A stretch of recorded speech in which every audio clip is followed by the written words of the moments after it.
into the circle.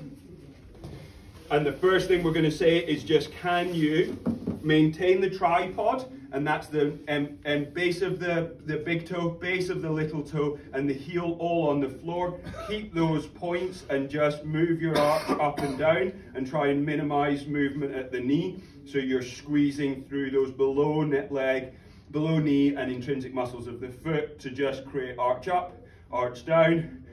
And we can sort of try and get people to relax their toes a bit more so that they're getting more of it from the actual short muscles of the foot and less from their toe flexors.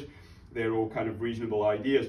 But for a lot of people, it's this movement that's actually lacking, right? So keep your tripod, move your knee side to side. So a knee swipe, just going left and right to create motion through the midfoot.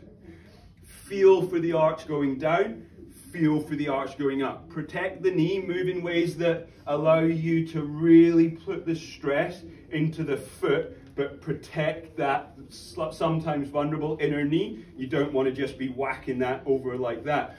But stiffness in the midfoot leads to this pattern where the foot destabilizes on the ground very quickly as the leg moves into dynamic knee valgus, and there's less stability on the ground, so there's more load on the knee.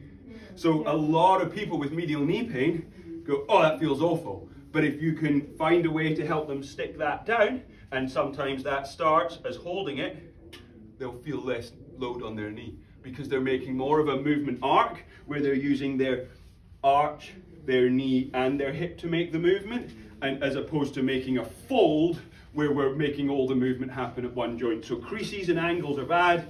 Arcs and curves are good, right? And that's a great example of it through that movement there.